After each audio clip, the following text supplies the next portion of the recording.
भिवानी जिले के डाडम क्षेत्र में अवैध खनन पर मुख्यमंत्री मनोहर लाल ने विधानसभा में चल रहे बजट सत्र के बाद पत्रकारों से बातचीत की। मुख्यमंत्री ने कहा कि 2013 में पिछली सरकार ने डाडम साइट को ऑक्शन किया, लेकिन HSIIDC का बहाना बनाकर बड़े पक्षकार ने काम करने से मना किया, जिसके बाद AG की सलाह पर हमने 49% के हिस्सेदार को काम दिया।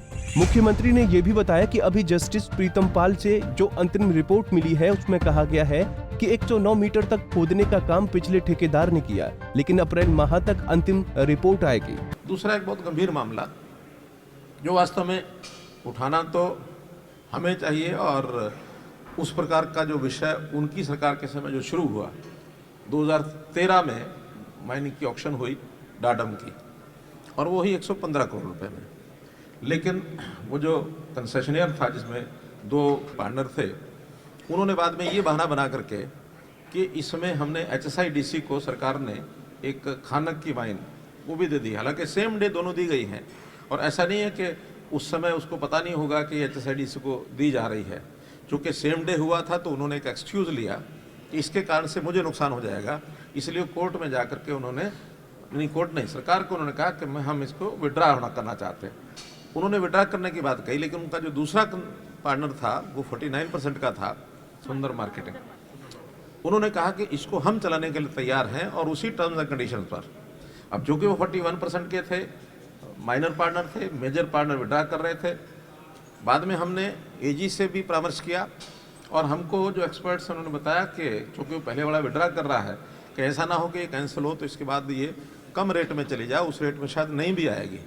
लेकिन उसकी टेक्निकल बातें सब AG के रिपोर्ट के बाद हमने वो उन्हीं को दे दी, ताकि उनको भी अधिकार ये मिल गया कि वो उन्होंने ले ली है। अब एक टेक्निकल बात जिसके ऊपर चर्चा कर रहे हैं कि आखिर वो जब टेक्निकली फिट नहीं था, 49% था, तो उसको अधिकार नहीं था।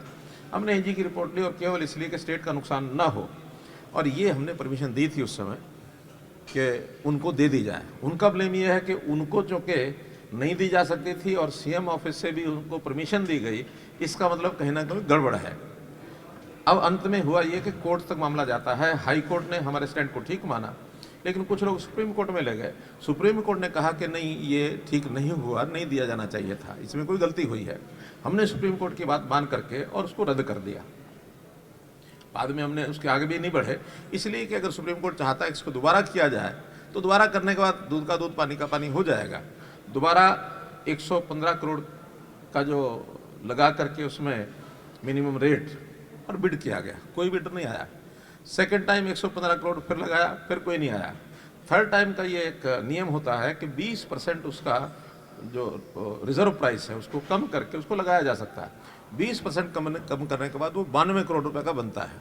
92 करोड़ रुपए की रिजर्व प्राइस के ऊपर 92 करोड़ 12 लाख रुपए में वो बिड चली गई है। जब ओपन बिड पर जाती है तो फिर उसमें कहीं कोई हिडन एजेंडा कुछ नहीं रहता है। अब हमारा कहना यह है कि अगर वो 115 करोड़ पर जो हमने स्वीकार किया था और उनको अलॉट किया था वो चलता रहता तो साल का 22 करोड़ 88 लाख रुपए सरकार को बचता।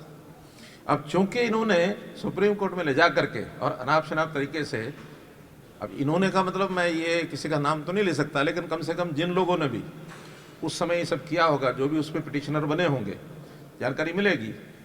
अभी विषय खुल रहा है तो जानकारी मिलेगी कौन उसके पीछे थे। इन्होंने कहा कि आप किन का नाम लेना चाहते हैं। मैंने कहा हमने आपका नाम नहीं लिया, आप क्यों पूछना चाहते हैं?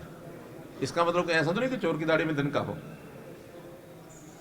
तो इसलिए कहीं ना कहीं ये सारी बात जब छानबीन होगी तो पता लगेगा कि किसने उकसाया पिटिशनर को कि जा करके उसको रद्द कराने की बात करे।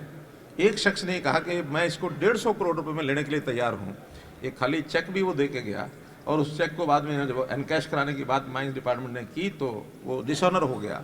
एक व्यक्ति है, इन्हीं का कोई लाइजनर है वेदपाल नाम से, जो इस माइनिंग में वह अपना एक्टिवली, नाम अब उसके नाम से कंपनी शायद नहीं है, लेकिन वो कहीं ना कहीं इनके लाइजनिंग में या इनका कोई GPA यानी जनरल पावर अटॉर्नी के नाते से या उनके मैनेजर के नाते से कुछ काम करता है। उस व्यक्ति ने कहा कि मैं 150 करोड़ रुपए का लूँगा। अगर वो 150 करोड़ रुपए में लेने के लिए तैयार था तब तो हमें लगता है कि हमने शायद गलत दी है, लेकिन वो 150 करोड़ रुपए में लेने के लिए तैयार नहीं हुआ, उससे कोर्ट से रद्द करा दिया, और रद्द कराने के बाद फिर ऑक्शन में जाने के बाद उसमें 22 करोड़ 88 लाख रुपए का घाटा हुआ साल का। इस घाटे का जिम्मेवार जरूर कोई ना कोई उसके पीछे जिसने ये सारा षड्यंत्र किया है उसका हाथ मिलेगा। अब चूंकि अभी तक ये विषय दबा हुआ था, अब चूंकि बाहर निकला है, हम निश्चित रूप से इसकी इंक्वायरी कराएंगे कि इसके पीछे किसका हाथ था। मुख्यमंत्री ने कहा कि डाडम मामले की जांच के लिए 3 अलग-अलग कमेटियां कार्यरत हैं। अगर तीनों कमेटी की रिपोर्ट एक जैसी हुई तो सरकार आगामी कार्रवाई अमल में लाएगी, लेकिन अगर कमेटियों की रिपोर्ट अलग हुई तो किसी दूसरी एक्सपर्ट एजेंसी से जांच कराएंगे, लेकिन किसी दोषी को बख्शेंगे नहीं। Bureau report, Punjab Kesari TV. हमसे जुड़े रहने के लिए हमारे YouTube चैनल को सब्सक्राइब करें और नई वीडियो की नोटिफिकेशन के लिए बेल आइकॉन को दबाएं। अगर आप ये वीडियो Facebook पर देख रहे हैं तो लाइक जरूर करें और ज्यादा से ज्यादा शेयर करें। धन्यवाद।